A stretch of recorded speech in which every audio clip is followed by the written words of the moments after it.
Bismillahirrahmanirrahim. Assalamualaikum warahmatullahi wabarakatuh. Selamat berjumpa kembali. Salam sejahtera untuk kita semua. Baiklah bapak-bapak, ibu-ibu sekalian, pada kesempatan ini saya akan membawakan panduan input data lelang dini tanpa menggunakan RKKL. Nah, ini biasanya untuk tahun anggaran baru, karena mungkin RKKL yang ada sekarang masih berupa konsep atau masih banyak gelondongan, atau mungkin juga nanti akan masih ada perubahan yang cukup signifikan. Artinya RKKL yang ada tidak bisa dipakai, sehingga daripada nanti kita akan selalu ribet dengan perbaikan data, kita tunggu saja RKKL yang fix yang nanti sudah keluar bareng dengan DIPA-nya. Dan untuk kepentingan lelang dini, kita input data tanpa menggunakan RKKL. Yang harus dipersiapkan adalah yang pertama, nama dan pagu paket yang akan dilelang dini. Ini penting karena nanti terkait dengan nama dan pagu paket ini, harapannya mulai dari sekarang di input sampai nanti di akhir tahun pelaksanaan di dalam aplikasi Emon itu tidak diubah-ubah ya, tidak dihapus atau dirubah nama paketnya segala macam seperti itu. Kemudian untuk data tahun lalu akan lebih baik jika data ini bisa dalam satu komputer ya. Biasanya kan komputer atau laptop bapak ibu itu satu itu aja, dari tahun ke tahun pakai itu ya. Atau mungkin juga bisa di-download dari Emon Online, dari download data backup kiriman ya. Ini nanti kepentingannya adalah untuk menginput informasi data satuan kerja. Kemudian untuk mempercepat waktu ya, langkah-langkahnya yang pertama, kita buka dulu aplikasi e-monitoring.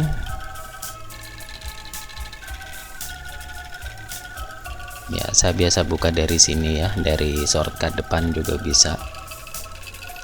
Kemudian kita login ya. Kemudian berikutnya lakukan konfigurasi sesuai tahun anggaran ya. Pada tahun anggaran ini biasanya yang untuk tahun depan, jadi lelang dini adalah kita melelangkan sebelum tahun anggaran itu berjalan ya. Untuk konfigurasi dari utilitas, kemudian konfigurasi aplikasi ya, kemudian kita ubah. Nah, tahun anggarannya karena video ini saya buat di tahun 2016 dan untuk lelang dini di tahun 2017, tahun anggaran ini saya ubah ke tahun anggaran 2017. Untuk folder direktori letak data, identitas, kata sandi, dan nama pemakai, saya tetap menggunakan seperti yang tahun lalu. Kemudian kita simpan. Nah, seperti ini, kita login kembali ya. Mungkin Bapak Ibu setelah ini akan diminta untuk konsistensi ya. Bapak Ibu lakukan aja konsistensi di sini ya, seperti ini.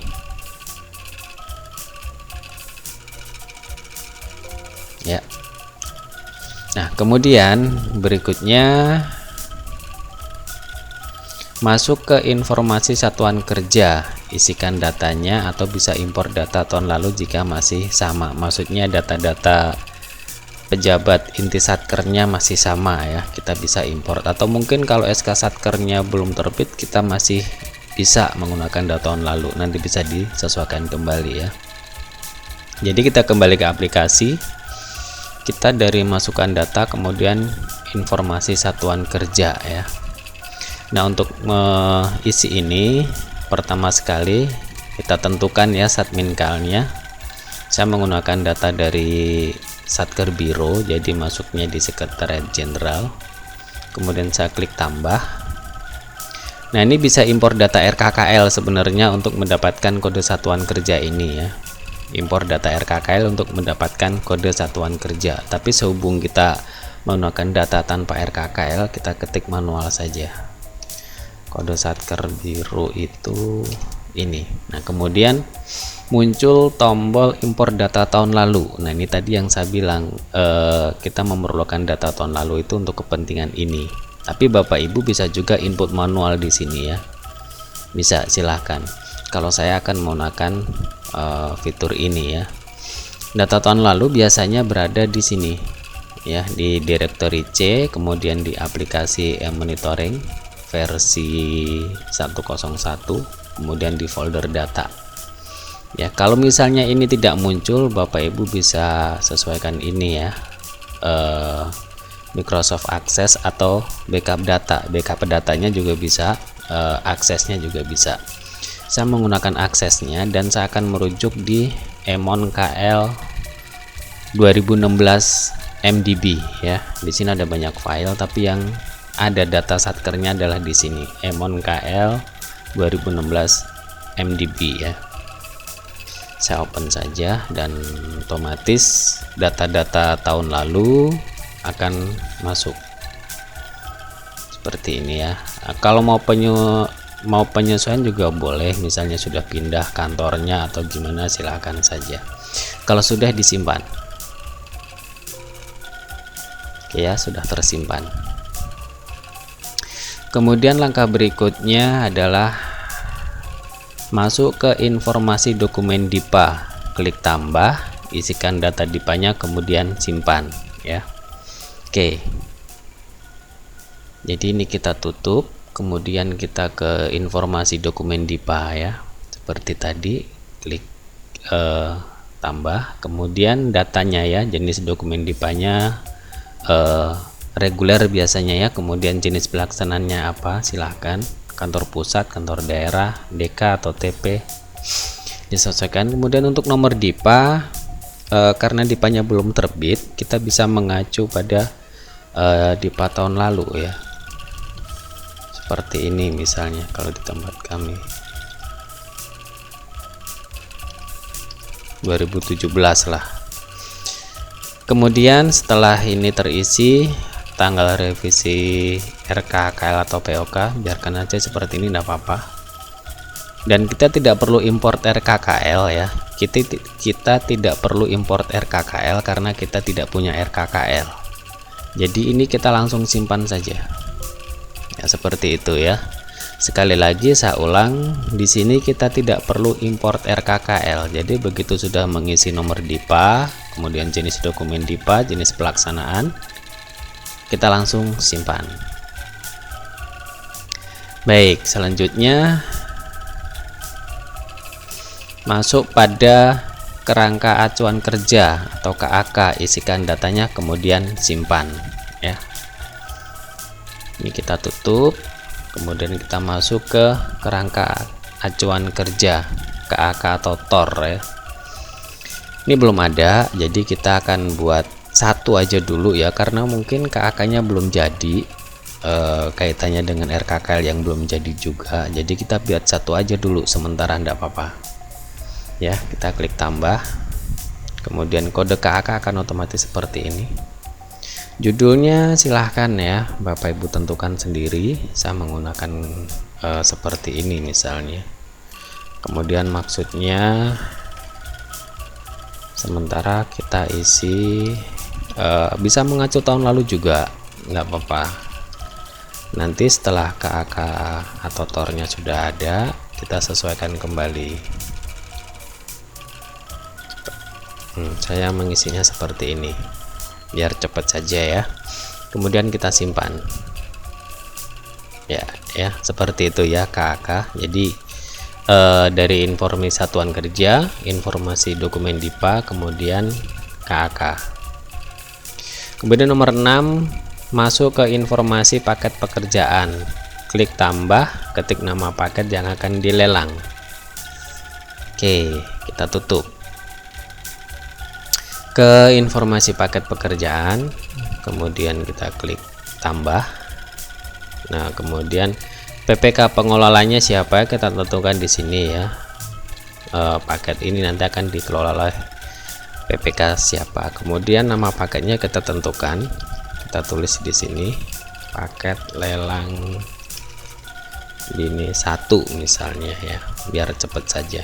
Kemudian untuk sasaran Renstra, program kegiatan dan output yang didukung ini, untuk Renstra tentunya ini udah nggak bisa ngarang ya, karena ini udah disesuaikan dengan yang terbaru.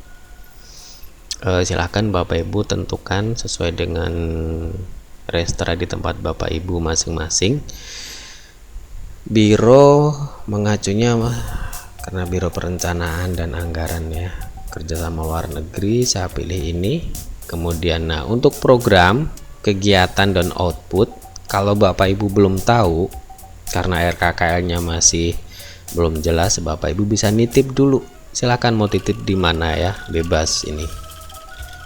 Nah saya contoh seperti ini, saya juga nggak tahu nanti akan ada di output mana ya, tempat kami lelangnya. Nah seperti ini misalnya. Nah misalnya seperti ini ya. Jadi sekali lagi untuk program kegiatan dan outputnya bisa nitip dulu ya, tidak harus sesuai dengan RKKL yang konsep, atau karena di sini seperti ini ya, kode outputnya belum muncul atau gimana, nggak apa-apa, silahkan aja. Kemudian selanjutnya pada pagu awal isikan dengan pagu lelangnya ya. Jadi di pagu awal ini kita isi dengan pagu lelang, misalnya berapa, 500 juta. Nah, bener nggak ya, 500 juta ya. Oke, kemudian berikutnya sebelum itu saya ingatkan dulu ya, di sini mungkin saya bisa tambahkan mumpung saya ingat, untuk yang MYC tahun pertama. Nah ini diisikan dengan pagu total ya, atau pagu induk ini ya, untuk yang MYC, khusus untuk MYC. Jadi di sini diisikan misalnya MYC nya 50 triliun, Bapak isi 50 triliun, atau 5 miliar, Bapak isi 5 miliar. Meskipun nanti di tahun 2017 pagu tahunannya cuman 500 juta, misalnya seperti itu ya. Kemudian berikutnya klik pada tombol alokasi ya, dan langsung simpan.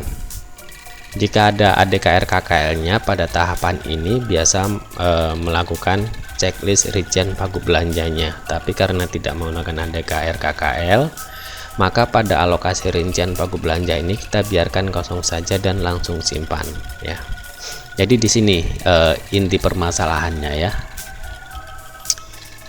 Kita langsung aja ke ini yang dimaksud dengan tombol alokasi itu ini ya. Kita baca sekali lagi ya.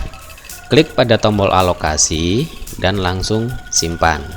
Jika ada ADKR KKL nya pada tahapan ini biasa melakukan checklist rincian pagu belanjanya, tapi karena tidak menggunakan ADKR KKL, maka pada alokasi rincian pagu belanja ini kita biarkan kosong saja dan langsung simpan ya. Jadi kita klik. Nah ini seperti ini ya, tapi nomor ini harus muncul ya, seperti yang tadi kita tulis di informasi dokumen DIPA ini, nomor ini harus muncul.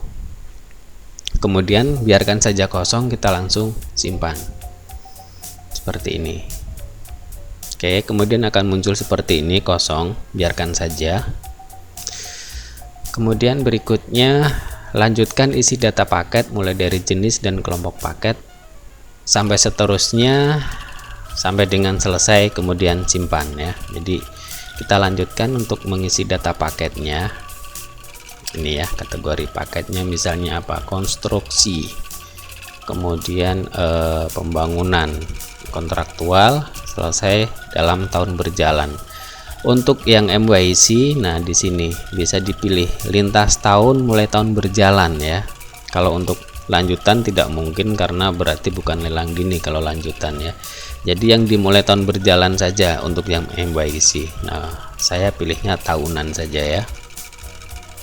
Kemudian di bawah KAK ya. Nah, KAK ini tadi kita buat satu, kita pilih aja itu. Ya, nanti untuk paket-paket berikutnya kita tetap aja pilih KAK ini, enggak apa-apa karena memang KAK-nya belum ada ya. Nah, kemudian terkait dengan dokumen lingkungan, silakan ya, apa dokumen lingkungannya.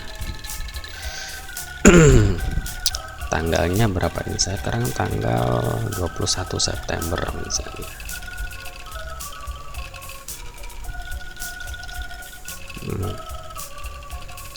Kemudian tanggal rencana mulai pekerjaan kapan, kemudian tanggal perkiraan selesai kapan ya. Untuk paket ini nanti kaitannya dengan SPMK ya, perkiraannya kapan ini SPMK-nya. Nggak harus tepat tapi minimal mendekati ya. Saya buat 2 Januari ya, jadi ceritanya ini nanti begitu dipaturun langsung tanda tangan kontrak, langsung SPMK. Nah, kemudian kita isi target keluarannya ya. Untuk sementara karena kita belum tahu kuantitas dukungan terhadap outputnya nanti keluarnya berapa, kita bisa menyesuaikan dengan RKKL yang konsep ya, berapa output ini keluarannya ya. Pembangunan tadi ya,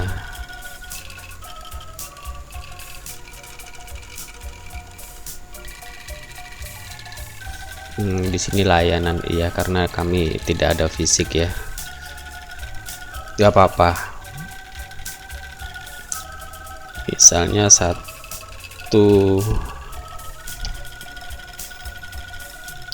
liter per detik atau laboratorium misalnya ya, 1 laboratorium. Kemudian dukungan outputnya karena di sini layanan mungkin di outputnya itu memang terkait dengan layanan, dan di sini laborat ya, atau mungkin selain layanan apa misalnya liter kubik per detik atau apa, tapi di sini layanan kita kasih angka 0 saja. Kecuali nanti di sini sama yang di sini satuannya sama dan memang mendukung terhadap output ini dari paket ini ya. Jadi kita bisa isikan sesuai dengan target keluarannya.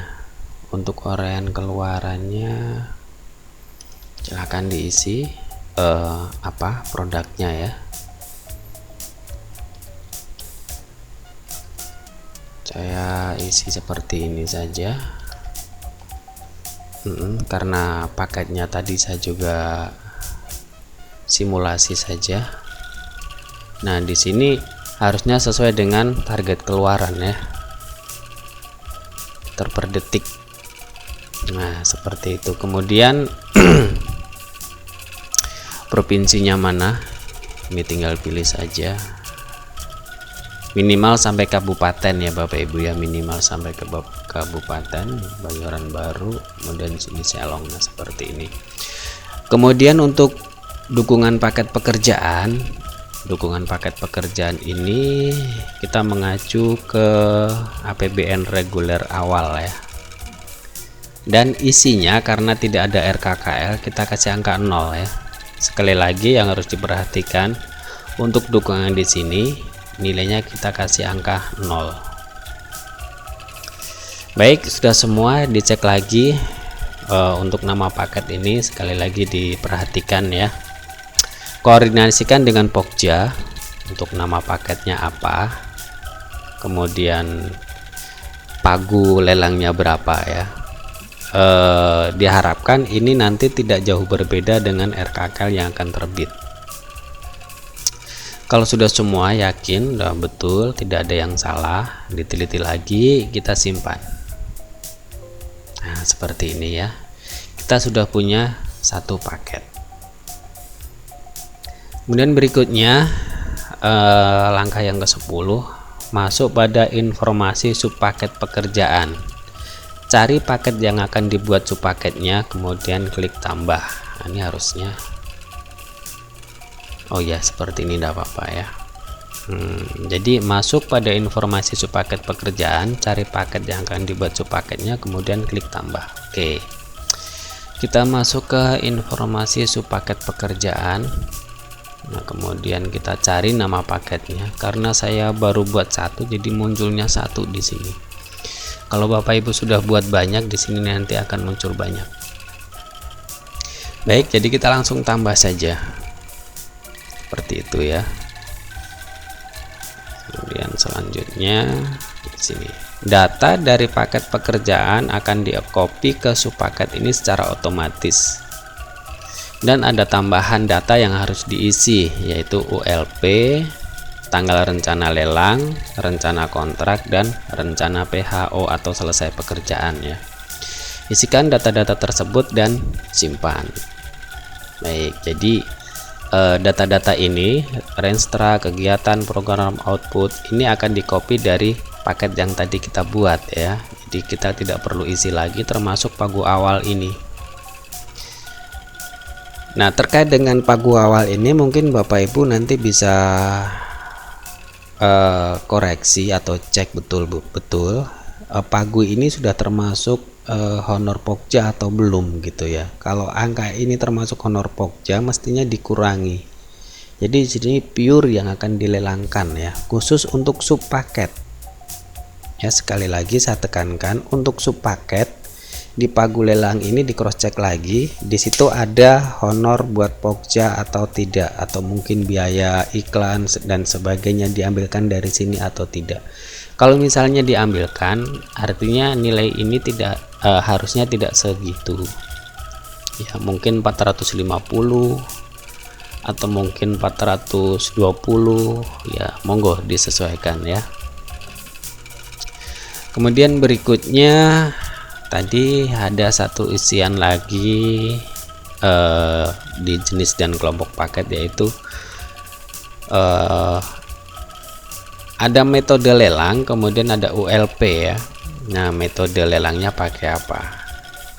Umum, terbatas, langsung, penunjukan langsung, atau pengadaan langsung ya. Karena ini SPSE mestinya pelelangan umum. Kemudian yang melelangkan ULP mana? Ya, silahkan pilih. Ya, saya karena pusat satu lah, misalnya seperti itu. Untuk KAK juga akan ikut dari paket AMDAL, tanggal dokumen, nomor dokumen ya. Oh, di sini nomor dokumen ya. Nomor dokumen ya. Saya koreksi ya, tadi salah, jadi bukan tanggal dokumen tapi nomor dokumen ya. Kemudian berikutnya ada tanggal rencana pelaksanaan, kemudian dukungan, target keluaran, dan penerima manfaat. Nah, dimulai dari tanggal rencana atau perkiraan lelang, kapan akan dilelangkan ya. Misalnya mau dilelangkan hari Jumat 30, atau agak majuan dikit saat ini hari Sabtu ya.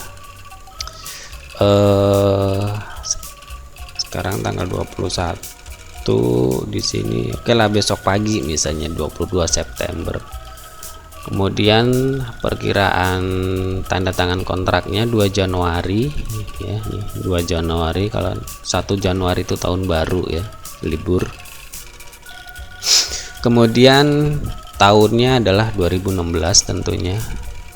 17 karena tahun depan ya. Untuk lelang dini 2016, untuk tanda tangan kontrak 2017, kemudian pekerjaan selesai atau PHO juga 31 Desember 2017.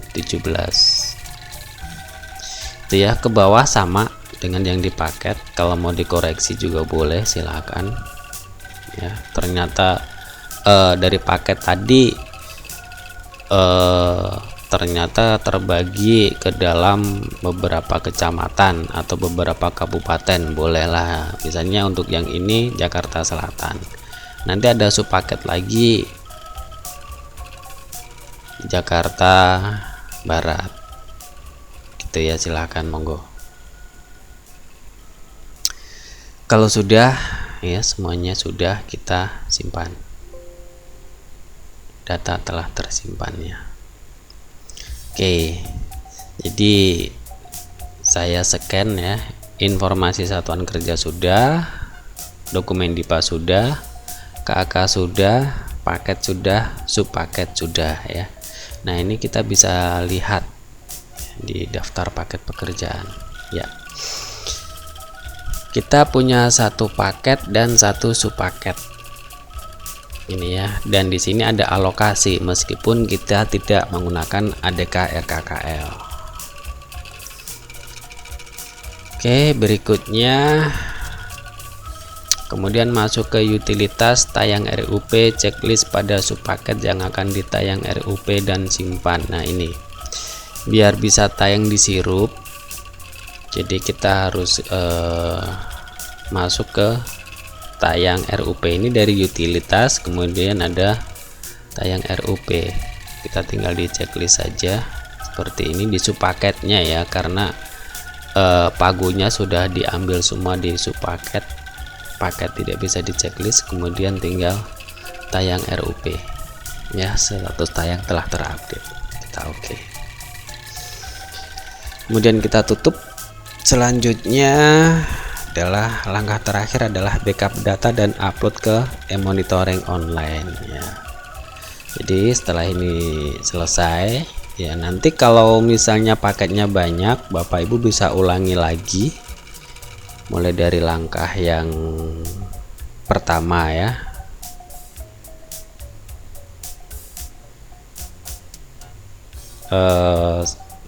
Sorry, bukan langkah pertama, jadi mulai dari langkah nomor 3 ke bawah terus saja ya, 3 kemudian 4, 5, 6, 7 dan seterusnya.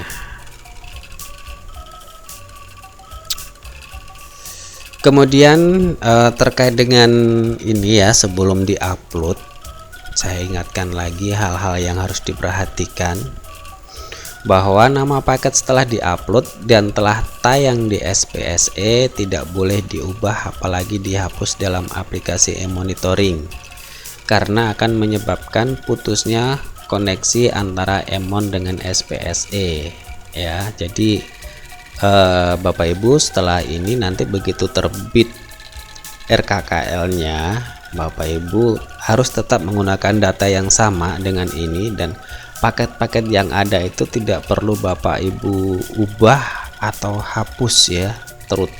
Ini berlaku untuk yang sudah tayang di SPSE. Kalau yang belum tidak apa-apa ya. Nah, data paket dalam aplikasi Emon yang masih bisa dirubah